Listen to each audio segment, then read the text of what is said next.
Perkenalkan, nama saya Dinda Hermalia dengan NIM 12340600148 dari Humas 1D. Tujuan dari pembuatan video ini adalah untuk memenuhi nilai ujian akhir semester mata kuliah Ilmu Komunikasi dengan dosen pengampu Bapak Dr. Haji Cecep Suryana MSI. Oke teman-teman, kita bakal lanjut ke video selanjutnya. Oke teman-teman, sebelum aku lanjut ke video intinya, aku bakal mengatakan dulu bahwasannya ini tuh pernyataannya itu terdapat 50 poin yang sudah disediakan oleh dosen. Beliau sudah mengirimkan melalui PDF. Dan perintahnya itu, setiap mahasiswa itu wajib memilih 5 pernyataan secara acak, tapi dengan dijawab secara rinci atau secara terstruktur seperti itu. Dan aku sendiri membahas beberapa pernyataan dari nomor 11, 14, 16, 18, dan 39. Oke, untuk selanjutnya aku di sini bakal ngejawab pernyataan atau pertanyaan dari nomor 11 terlebih dahulu. Pertanyaannya tuh sebagai berikut. Pada saat komunikasi dianggap sebagai sebuah proses sebab akibat, maka komunikasi menjadi lebih dinamis. Hal ini terjadi karena adanya umpan balik. Dan konseptualisasi komunikasi tersebut termasuk ke dalam komunikasi tindakan satu arah. Kenapa demikian? Karena sebenarnya konseptualisasi itu bertentangan dengan pandangan komunikasi sebagai tindakan satu arah. Kenapa? Karena di dalam konseptualisasi itu juga melibatkan pengembangan, pemahaman, ataupun pandangan terhadap suatu konsep, ide, ataupun topik. Terus di dalam konteks komunikasinya itu juga konseptualisasi ini merujuk pada cara kita mengartikan atau memahami aspek-aspek tertentu dari fenomena komunikasi. Contohnya saja ketika kita berbicara atau lawan bicara kita itu tidak merespon apa yang kita katakan. Jadi jika seperti itu berarti tidak adanya umpan balik itu tidak menjadi lebih dinamis, karena itu bakal dianggap sebagai komunikasi yang gagal karena tidak adanya timbal balik dari lawan bicara kita, seperti itu. Terus di dalam konseptualisasi itu juga menekankan interaksi dinamis ataupun respon antara pihak-pihak yang terlibat dalam komunikasi. Sementara itu juga pandangan tindakan satu arah itu cenderung menggambarkan komunikasi sebagai aliran linear dari pengirim pesan ke penerima pesan tanpa interaksi yang signifikan. Bisa jadi jika seandainya kita mengirimkan pesan kepada seseorang melalui seseorang lagi nih, jadi ada pihak ketiganya. Dalam penyampaian itu bisa jadi terdapat salah komunikasi. Jadi kayak miskomunikasi gitu, bisa jadi terdapat salah paham atau bagaimana. Di sini aku bakal lanjut ke pernyataan kedua atau pertanyaan kedua di nomor 14. Yang dimana pertanyaannya tuh sebagai berikut. Komunikasi merupakan upaya pendidikan dan pewarisan nilai-nilai dalam norma dan prinsip dari satu generasi ke generasi lainnya. Fungsi tersebut merupakan fungsi sebagai korelasi. Benar adanya pengertian seperti ini merupakan proses untuk memperkuat hubungan antara pemahaman dari generasi ke generasi dalam memerankan peran penting untuk memelihara dan meneruskan warisan budaya serta pengetahuan melalui komunikasi yang baik dan benar. Contohnya seperti kita dari bayi itu sudah bisa berkomunikasi dengan orang-orang di sekitar. Seperti kita menangis.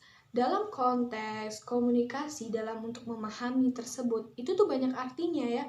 Kalau seandainya bayi menangis itu banyak artinya. Untuk seorang ibu ya, bisa jadi bayi itu lapar, nangis, sedih, ataupun menginginkan sesuatu. Jadi kita bisa merasakan bahwasannya komunikasi itu sudah ada dari sejak kita kecil. Dan ketika kita bersekolah, berpendidikan, itu tuh guru-guru mengajarkan kita untuk berbicara, seperti belajar dari mengeja, dari huruf A, B, C, D, dan itu tuh merupakan salah satu upaya di dalam pendidikan untuk mewariskan nilai-nilai komunikasi, seperti adanya norma dan prinsip dari satu generasi ke generasi lainnya. Jadi kita dapat menyimpulkan bahwa komunikasi itu sangat penting untuk memperkuat atau meneruskan warisan budaya serta pengetahuan. Oke, teman-teman, setelah kita membahas beberapa pertanyaan ya dari nomor 11, 14, dan sekarang aku bakal ngebahas pertanyaan di nomor 16 ya, atau nomor 3. Karena komunikasi dianggap sebagai proses sebab akibat, maka komunikasi disebut sebagai interaksi. Mengapa demikian? Karena dalam pemahaman proses sebab akibat itu dapat memperkuat konsep interaksi, di mana setiap tindakan komunikasi itu juga menciptakan respon. Jadi dalam berkomunikasi itu terdapat adanya respon di antara komunikan dan komunikator. Di setiap tindakannya juga komunikasi itu menciptakan beberapa dampak tertentu, seperti memperlihatkan hubungan dinamis antara pihak-pihak yang terlibat. Dan juga proses ini tuh menunjukkan saling pengaruhnya atau ketergantungannya antara komunikator dalam menciptakan dinamika yang melibatkan pesan, respon, dan juga umpan balik. Jadi, ketika komunikator menyampaikan hal yang memang penting terhadap komunikan, itu tuh terdapat beberapa hal yang memang harus penting ya guys, dimana adanya respon dan juga umpan balik dari si audiens yang mendengarkan komunikator itu dalam menyampaikan hal. Kita bakal lanjut ke pertanyaan nomor 18.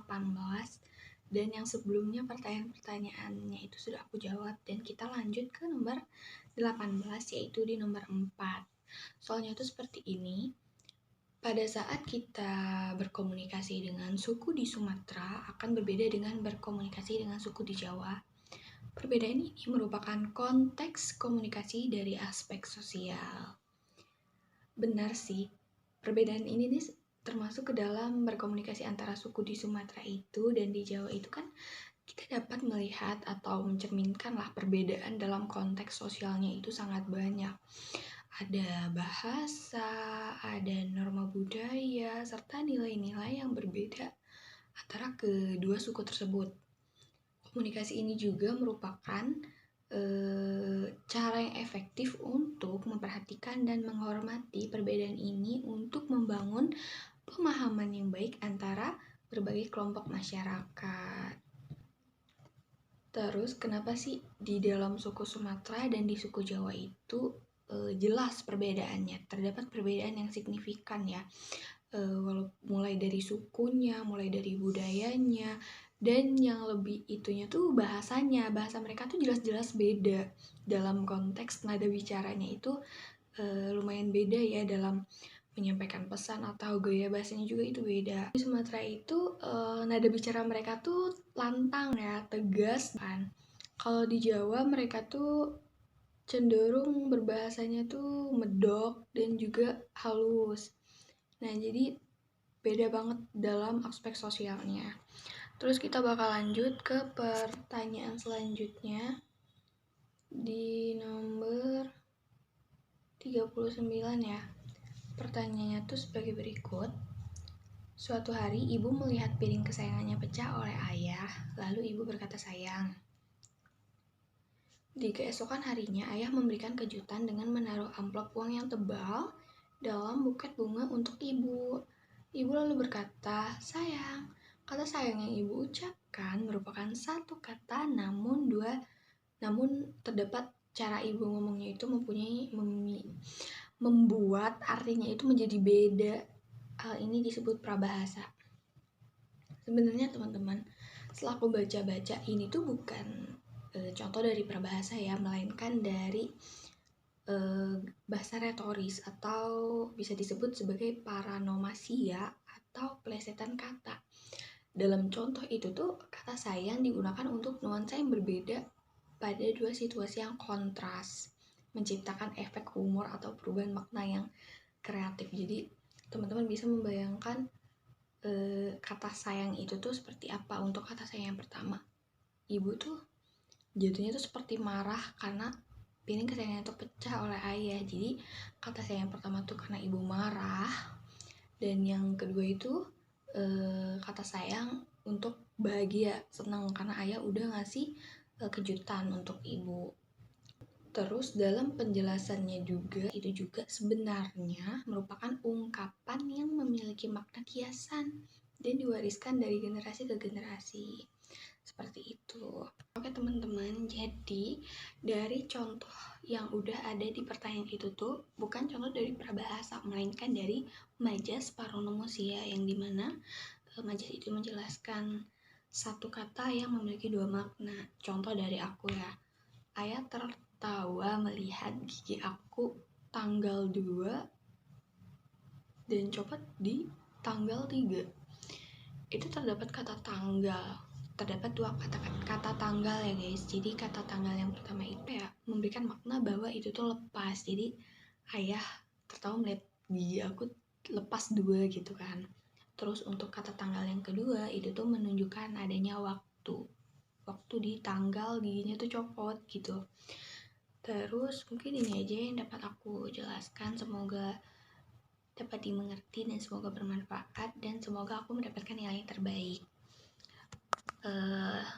Mohon maaf jika terdapat kesalahan kata atau dalam menjelaskan itu saya berbelit-belit dan terdapat komunikasi saya kurang baik dalam menyampaikan, tapi semoga dapat menjadi pelajaran bagi saya untuk kedepannya menjadi lebih baik seperti itu, karena saya juga sama-sama belajar untuk dapat menyampaikan suatu hal itu dengan baik seperti itu.